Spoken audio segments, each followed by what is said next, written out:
শুভ সন্ধ্যা।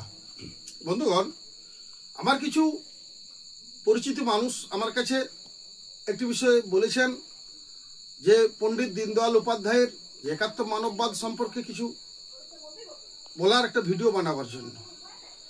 ব্যক্তিগতভাবে আমি এ ব্যাপারে অভিজ্ঞ নই, খুব বেশি ধারণা নেই, তাও আমি সামান্য কিছু বিষয় উপস্থাপনা করার চেষ্টা রাখছি। আজ যার জন্মদিন, সেই পণ্ডিত দীনদয়াল উপাধ্যায় আমাদের সামনে একটি দর্শন রচনা করেছেন যা একাত্ম মানববাদ নামে পরিচিত। আমি প্রথমেই পণ্ডিত দীনদয়াল উপাধ্যায়ের সম্পর্কে একটু বলার চেষ্টা করছি। তার জন্ম উত্তরপ্রদেশে, আজকের দিনে 25শে সেপ্টেম্বর 1916 সালে তার জন্ম। শৈশবের পড়াশোনা করার পর তিনি সরকারি ক্ষেত্রে যখন আসেন বিভিন্নভাবে, তার একটা বিষয় আমি বলার চেষ্টা করছি। তার নামের আগে পণ্ডিত কথাটি কেন এসেছে? আমরা জানি তৎকালীন ইংরেজ সরকারের আমলে সর্বোচ্চ যে পরীক্ষা আইপিএস আইএস, এই পরীক্ষা মিক্স মূলত ইংরেজরাই বসতেন। কিছু বাঙালি মেধাসম্পন্ন বা ভারতীয় মেধাসম্পন্ন মানুষও যে পরীক্ষা বসতেন না তা নয়। তো সেই বিষয়ে পণ্ডিত দীনদয়াল উপাধ্যায় পরীক্ষা বসার জন্য আবেদন করেন, কিন্তু তৎকালীন সবাই এই পরীক্ষাটা বসতে গেলে সাহেবদের মতো সুটেড বুটেড হয়ে পরীক্ষা বসতেন। দীনদয়াল উপাধ্যায় ধুতি পাঞ্জাবি পরে প্রথম ব্যক্তি যিনি পরীক্ষা বসেছিলেন, তাকে পরীক্ষা বসার অনুমতি সহজে পায়নি, কিন্তু তিনি তার ধুতি পাঞ্জাবি পোশাক পরে এই যে পরীক্ষাটা বসেছেন, তাই তৎক্ষণ তাকে আমরা পণ্ডিত হিসাবে চিনি, পণ্ডিত হিসাবে জানি। এটা আমাদের স্বদেশী নামকরণ পণ্ডিতটা। তিনি আমাদের সামনে যে জিনিসটা উপস্থাপন করেছেন স্বদেশী বিষয়, স্বদেশী অর্থনীতির যে স্বদেশী ভাবনা, সেই বিষয়টি তিনি দীর্ঘ একাত্ম মানববাদ রচনা সামনে নিয়ে এসেছেন, যা ভারতীয় জনতা পার্টি বর্তমানে অনুসরণ করে। আমি একাত্ম মানববাদ সম্পর্কে বলার আগে রাষ্ট্রের যে দৃষ্টিভঙ্গি, একটা দেশ পরিচালনার ক্ষেত্রে দুই ধরনের দৃষ্টি নেয়, এক পুঁজিবাদী আর সমাজবাদী। এই দুটো দর্শনই কিন্তু ইউরোপের থেকে আমাদের নেওয়া, ইউরোপ থেকে এই দুটো দর্শন এসেছে। পশ্চিমা যে ইউরোপের পুঁজিবাদী দর্শন, পূর্ব ইউরোপের যে দেশ, সেখান থেকে সমাজতান্ত্রিক দর্শনের আমদানি করা হচ্ছে আমাদের দেশে বা হয়েছে। সেই ধারণাগুলোর ভিত্তিতেই আমাদের মানসিকতা গড়ে উঠেছে। আমরা স্বদেশীর যে একাত্ম মানববাদ বিষয়টি খুব বেশি জানিনি, চর্চা হয়নি। তার কারণ পূর্বতন যে সরকার, যে কংগ্রেসী সরকার, তারা ব্রিটিশ ভাবনায় অর্থাৎ পুঁজিবাদী ভাবনায় তারা পরিচালিত হতেন, তাই আমাদের সামনে এই বিষয়টা খুব বেশি তুলে ধরা হয়নি। আমাদের যে একাত্ম মানবতাবাদের যে বিষয়, যে স্বদেশী পণ্যের ব্যবহার আর বিদেশি পণ্যের ক্ষেত্রে বলা আছে যে পণ্যটা বা দ্রব্যটা আমাদের দেশে উৎপাদন হয়নি, অত খুব প্রয়োজনীয় ওষুধপত্র বা গুরুত্বপূর্ণ যন্ত্রাংশ, সেসব ক্ষেত্রে আমাদের বিদেশি পণ্যের ব্যবহার করার ক্ষেত্রে বলা আছে। কিন্তু যে পণ্যের স্বদেশীকরণ আছে, সেটাকে অর্থহীনভাবে বিদেশ থেকে আমদানি করে আমাদের যে বাজার, আমাদের যে এলাকার যে মানুষের বাজার স্বদেশী মানুষের, সেটাকে ধ্বংস করা মানে হয় না। যেটা ধ্বংস করা কিন্তু হয়েছে আমাদের অর্থনীতিতে।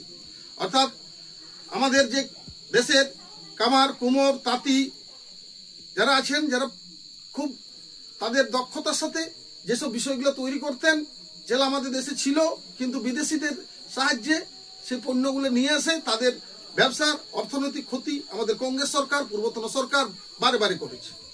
বর্তমান নরেন্দ্র মোদী নেতৃত্বাধীন সরকার একাত্ম মানবতা ভিত্তিতে যিনি পরিচালনা করছেন, তারা এই যে সরকারের যে বিভিন্ন ধরনের স্কিমগুলি, লোকাল ফর ভোকাল বা আরো যে বিভিন্ন উজ্জ্বলা যোজনা, প্রধানমন্ত্রী বিভিন্ন ধরনের যে স্কিমগুলি এনেছেন, সেটা আমাদের বিষয় হচ্ছে এই একাত্ম মানবতাবাদের ভিত্তিতে।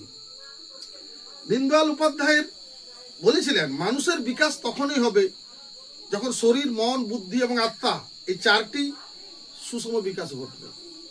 কিন্তু পুঁজিবাদী দৃষ্টিতে শুধু ব্যক্তির বিকাশ অর্থাৎ ব্যক্তির লাভ, অর্থনৈতিক লাভ, আর সমাজতান্ত্রিক দৃষ্টিকোণ থেকে, রাষ্ট্রীয় দৃষ্টিকোণ থেকে দেখা হয় রাষ্ট্রের লাভ। একমাত্র একটাই দর্শন একাত্ম মানববাদ, যেটা উপেক্ষা করা হয়েছিল আমাদের দেশে। আজ সারা বিশ্বের মানুষ, সারা বিশ্বের অর্থনীতিবিদ, সারা বিশ্বের দার্শনিকরা একাত্ম মানববাদ বিষয়ে জানার জন্য গভীর আগ্রহে পড়াশোনা শুরু করেছেন। তারা দেখছেন বর্তমান যে প্রধানমন্ত্রী নরেন্দ্র মোদীজি, তিনি একাত্ম মানববাদের ভিত্তিতে ভারতবর্ষ পরিচালনা করে আজ বিশ্বের শক্তিশালী রাষ্ট্র হিসেবে ভারতকে তুলে ধরেছেন। সেইটা আমরা বারে বারে দেখছি। অনেকের একটা বিষয় বলেন যে নরেন্দ্র মোদীর সাথে ডোনাল্ড ট্রাম্পের যে সম্পর্ক প্রথমবারে খুব বন্ধুত্বপূর্ণ। যারা আমাদের বিরোধী রাজনীতি করেন তারা কটাক্ষ করতেন, কিন্তু আজকে ডোনাল্ড ট্রাম্পের দ্বিতীয় টার্মে ভারত যখন অনেক এগিয়ে গেছে তখন তার গোসা হচ্ছে ডোনাল্ড ট্রাম্পের। কিন্তু নরেন্দ্র মোদী তার বক্তব্যে কর্ণপাত না করে ভারত যে গতিতে যে এগিয়ে চলছে, প্রয়োজনে উপেক্ষা করে তাকে বিশ্বের আরো অন্যান্য শক্তিশালী দেশগুলোর সাথে আমাদের সুসম্পর্ক বজায় রেখে ভারত যে ক্রমশ বিশ্বের প্রথম দিকে এগিয়ে যাচ্ছে, এটা অর্থনীতিবিদ, রাজনীতিবিদ, রাষ্ট্রনীতিবিদ, কূটনীতিবিদ সবাই সর্বত্র স্বীকার করছে। বিভিন্ন পত্রিকার যে সমীক্ষা রিপোর্ট সেটাতে এটা আসছে। কারণ একাত্ম মানববাদের উপর ভিত্তি করে ভারতীয় জনতা পার্টি চলেন, নরেন্দ্র মোদী চলেন। তাই এই দর্শন আমাদের এই দেশের কংগ্রেস সরকার এটা উপেক্ষা করে রেখেছিল। পশ্চিমবাংলার ক্ষেত্রে আমরা লক্ষ্য করেছি যে আমাদের যে পড়াশোনার ক্ষেত্রে যে ছাত্রছাত্রীরা যে পড়ান রাষ্ট্রবিজ্ঞান, ইতিহাস, সেখানে পুঁজিবাদ, সমাজবাদ নিয়ে বিস্তর আলোচনা, লেখালেখি, চর্চা আছে, কিন্তু একাত্ম মানববাদ সম্পর্কে একটি শব্দও লেখা হয়নি। আমি অনুনয়ের সাথে বিনয়ের সাথে রাজ্যের যারা শিক্ষা দপ্তরের যারা সিলেবাস তৈরি করেন তাদের কাছে আমার অনুরোধ, আপনারা একাত্ম মানববাদ নিয়ে লেখালেখি করুন, সিলেবাসে নিয়ে আসুন। নতুবা আগামী 2026-এ ভারতীয় জনতা পার্টি সরকারে এলে একাত্ম মানববাদের বিষয় নিয়ে নিশ্চিত রূপে মানুষের সামনে, ছাত্রদের সামনে এটা নিয়ে আসা হবে। এটা আমার দৃঢ় বিশ্বাস। কারণ আজকে বিজেপি শাসিত অন্যান্য রাজ্যে ছাত্রছাত্রীদের বা পাঠ্যসূচিতে একাত্ম মানববাদ নিয়ে আলোচনা হচ্ছে, পড়াশোনা হচ্ছে, লেখালেখি হচ্ছে। একাত্ম মানববাদ কি, এটা অর্থনৈতিক বিষয়। দৃঢ় আমাদের ধারণার উপর এই বিষয়টি গভীরভাবে চর্চা, পড়াশোনা, অনুশীলন না করলে বিষয়টা আয়ত্ত করা যায় নাই। তাই আমার অনুরোধ, আবেদন, এই বর্তমান শিক্ষাবিদ যারা আছেন, যারা চিন্তাবিদ আছেন, যারা গবেষক আছেন, আসুন একাত্ম মানববাদের ভিতরে আমরা পড়াশোনা করি। আগামী দিনে সরকারকে আমরা বাধ্য করব একাত্ম মানববাদ দৃষ্টিকোণে আমাদের সম্পর্কে, আমাদের ধারণা, কনসেপ্ট নিয়ে শ্রদ্ধার সাথে যেন এই বিষয়গুলো আমাদের সিলেবাসে নিয়ে আসা হয়। আমি খুব বেশি এ ব্যাপারে বলার আমার যোগ্যতা নেই। শুধু কয়েকটা বিষয় উপস্থাপনা করে শুধু অনুরোধ জানাচ্ছি, ভারতবর্ষ যে গতিতে এগিয়ে চলছে সেটা একাত্ম মানববাদের যে দর্শন, যে অর্থনৈতিক তত্ত্ব, যে ভিত্তি, সেটাকে কেন্দ্র করে। তাই ভারতের জয় আগামী দিনে বিশ্ব তাকিয়ে আছে। সে জয় একাত্ম মানববাদের, যেটা ভারতীয় জনতা পার্টির দর্শন, তার জয়। পুনরায় সকলকে অভিনন্দন, ভারত মাতারকে জয় জানিয়ে আমি আমার এই সংক্ষিপ্ত বক্তব্য এখানে শেষ করছি। নমস্কার।